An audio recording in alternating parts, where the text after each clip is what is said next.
Le diable est spécialisé à quelque chose. Sa spécialité, c'est de fermer tes yeux. Je veux que tu ouvres sur le 2 Corinthiens, chapitre 4, verset 3. Pourtant, Ah, notre bonne nouvelle reste cachée pour certains, pour ceux qui perdent leur vie loin de Dieu. c'est pourquoi le bonne nouvelle reste caché. S'ils ne perdent pas leur vie loin de Dieu, les yeux d'intelligence vont ouverts. Si toi aussi, tu ne perds pas ta vie loin des informations comme ça, bientôt tu vas commencer à voir Dieu clairement dans ton esprit. Ton imagination va commencer à correspondre à l'imagination de Dieu. Qui a bien compris ce que je dis? Regarde. À votre génération, vous avez besoin de ça. Parce que le diable guette vous plus par rapport à nous. À notre génération, il y a beaucoup de choses que le diable ne fait pas. Mais maintenant, il a déchaîné. Il est fâché plus. Tu sais pourquoi il est fâché plus? C'est le dernier temps. Tu m'as dit le dernier temps. Et puis dans le dernier temps, Dieu va apporter la prospérité à son église. Je vais te dire une vérité aujourd'hui. Dans les derniers temps, l'église de Dieu sera, l'église de Christ sera le plus joli et beauté sur cette terre. Amen. Tout l'homme va venir demander une solution ici. Je veux que cette vérité aggrave ça. Hein. Mais en même temps, je veux aussi que tu saches que le diable aussi est fâché contre l'église. Il y a deux choses que je veux que tu saisis bien.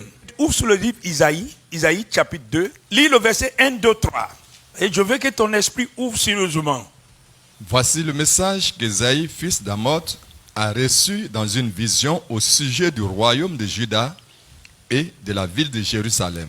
Le royaume de Juda symbolise les chrétiens. Et Jérusalem symbolise toi-même. Ça veut dire la vie des chrétiens. Continuez. Un jour, dans l'avenir, la montagne du temple du Seigneur sera sûrement la plus haute des montagnes. Dis-moi, tu n'es pas le temple du Seigneur? L'Esprit du Seigneur n'est pas en toi? Amen. Le Jérusalem qui quitte du ciel, c'est toi. Amen. C'est toi. Dans le livre de l'Apocalypse, il dit, je vois un nouveau Jérusalem qui quittait où? Du ciel. C'est toi. C'est toi. Le royaume de Dieu en toi. Le temple où le Seigneur habite sera le plus haut.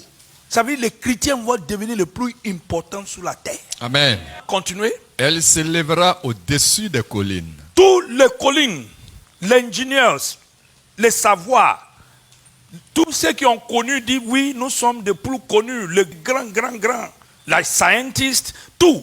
Ils vont venir chez Dieu pour demander la route. Continuez. Alors, tous les peuples viendront vers elle. Tu as compris? Beaucoup de peuples se mettront en route.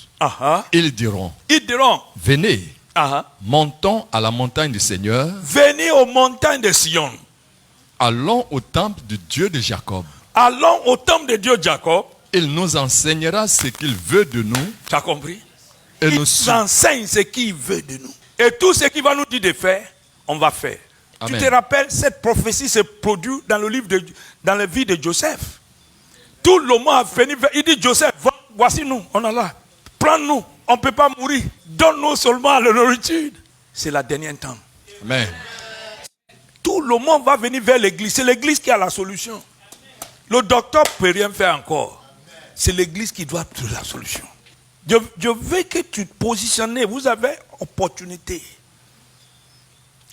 Continuez. Et nous suivrons le chemin que nous montrons. On va suivre le chemin. Tous les chemins que Joseph les a dit de faire, ils ont fait. Vrai ou faux? Vrai. Continuez. En effet, l'enseignement du Seigneur vient de Sion. Oui, sa parole nous arrive de Jérusalem. Il rendra son jugement entre les peuples. Il sera un arbitre pour des peuples nombreux. Qui veut participer à tel bon temps? Mais il y a un problème. Ouvre sur le livre de Timothée, chapitre 3, à partir du verset 1. Je veux que tu écoutes attentivement. Tu dois le savoir. Tu dois savoir, regarde, tu as un bon avenir. Il y a des choses que tu dois savoir. Dans les derniers jours, il y aura des moments difficiles. Les gens seront égoïstes, amis de l'argent. Amis de quoi? De l'argent. Ils se vanteront, ils seront orgueilleux, ils insulteront Dieu. Ils désobéiront à leurs parents, ils ne seront plus capables de dire merci. Et pourquoi? Non, on a la solution de tout. On a tout. Et puis les pauvres sera comme ça. L'orgueil les rend aveugles. Ils ne respecteront plus les choses de Dieu. Ils croient qu'ils connaissent mieux que Dieu. Tu ne vois pas un peu ce qu'ils ont. Tu as vu, il y a le bon temps. Mais aussi, le diable aussi a positionné pour polluer tout le monde. C'est pourquoi tu dois connaître ta priorité. Tu dois savoir quelle est ma priorité dans ces derniers temps. Ne s'amuse pas.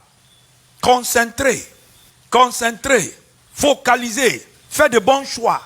Participez à le plan de Dieu pour les derniers temps. Ne coopère pas avec le diable.